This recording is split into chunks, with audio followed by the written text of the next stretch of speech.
Javed Umri to give his introduction.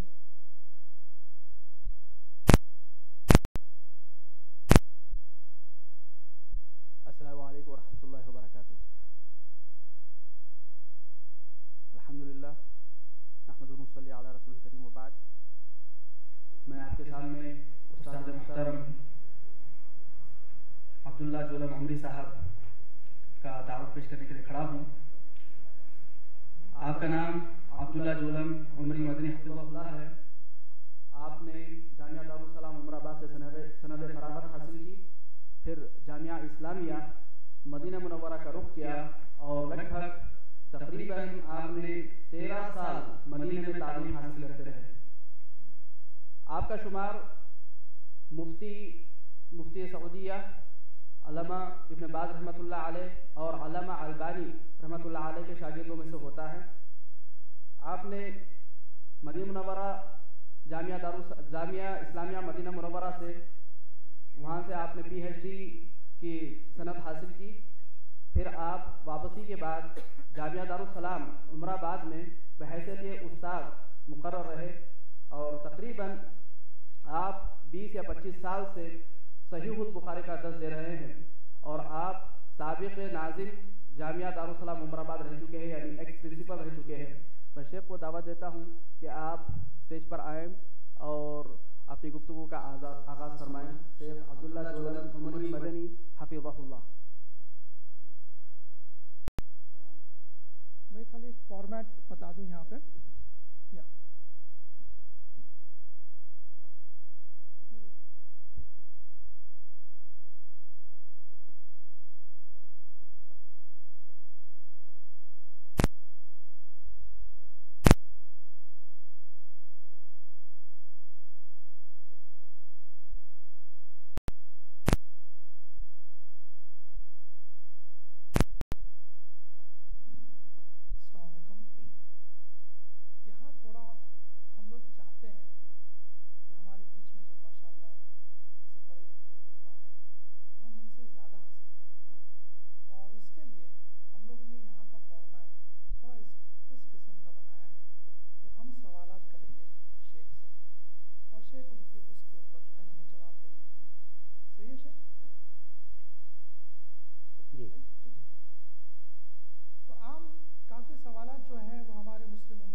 Ask our scholars.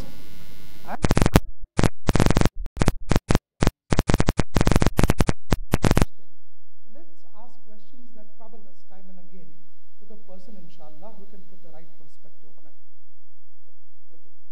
اب پہلا سوال ہمارا جو ہے وہ یہ ہے کہ شیخ جہاد اور ٹیررزم، دہشت گردی، اس میں کیا فرق ہے؟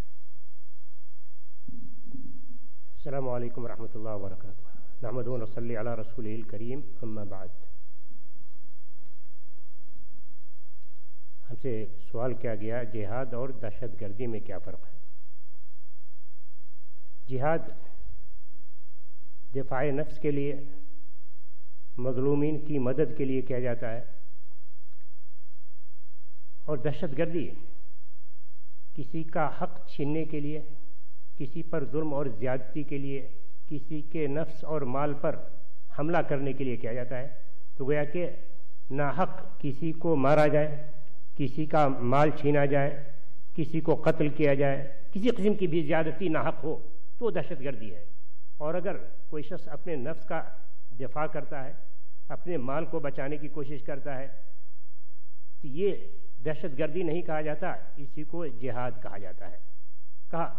اور جہاد شریعت میں دو معنوں میں مستعمل ہوا ہے. اصل جہاد کے معنی لغت میں محنت کرنے کے ہیں، کوشش کرنے کے ہیں.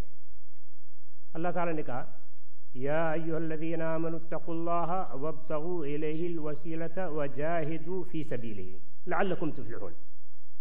کہ ایمان والو، اللہ سے ڈرو اور اللہ تعالیٰ کے لیے راستہ اختیار کرو کہ اللہ سے کیسے تم قریب ہوگے. اور اللہ سے قربت کا ایک راستہ بتایا گیا وجاہدوا فی سبیلہ، کہ اللہ کی راہ میں جہاد کرو.